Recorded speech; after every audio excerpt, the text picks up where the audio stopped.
वैसे सफलता की कोई सही या एक्चुअल परिभाषा नहीं दे सकता। कोई भी ऐसा नहीं है जिसे हम सफल कह सके, और कोई अपने आप को सफल भी कहता है तो वहीं उसकी सफलता की यात्रा पर विराम लग जाता है। वह उस मुकाम से कभी आगे ही नहीं बढ़ पाता। कभी कभी हम सफलता दूसरों को देखकर निर्धारित करते हैं। किसी के मकान से ऊंचा मकान आपने बना लिया तो आप सफल हो गए। किसी से ज्यादा पैसा आप कमाते हो तो आप सफल हो गए। इसे सफलता नहीं बल्कि ईर्ष्या या अहंकार कहते हैं। आपके जीवन में कोई भी दुख तकलीफ ना हो या आपकी सब प्रशंसा करे, कोई भी आपको गलत या आपकी बुराइयां ना करे, तब इसे शायद सफलता कह सकते हैं।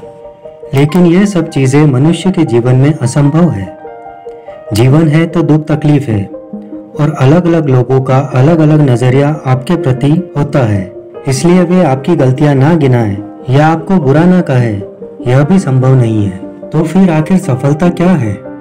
सफलता वो है जो आपको संतुष्टता प्रदान करे।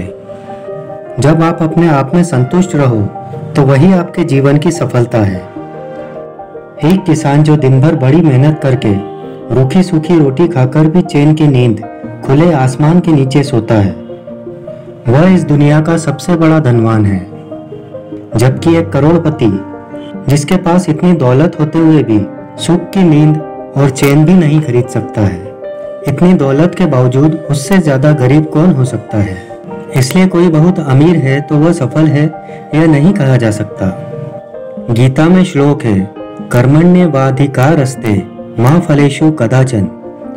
इसका अर्थ है कि तू कर्म कर और अच्छे से अच्छा परिश्रम कर, क्योंकि कर्म पर तेरा अधिकार है, उसके फल पर नहीं। लोग इसका गलत अर्थ बताते हैं कि तू फल की इच्छा ही मत रख। बिना फल की इच्छा रखे तो कोई मनुष्य कार्य ही नहीं कर सकता। अगर मनुष्य पुण्य की इच्छा ही न रखे तो अच्छे कर्म करना और धार्मिक कार्य करना ही बंद कर दे। लोग अपना लक्ष्य बनाना ही छोड़ दे।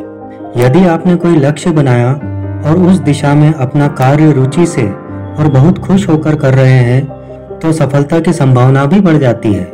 यदि लक्ष्य तक नहीं पहुंचे तो भी वहां पहुंचने तक के मार्ग में आपने बहुत आनंद लिया, उस कार्य को आपने बहुत खुशी खुशी किया, तो आपको वह सफलता भी सफलता समान ही लगेगी, क्योंकि आपने कुछ खोया ही नहीं।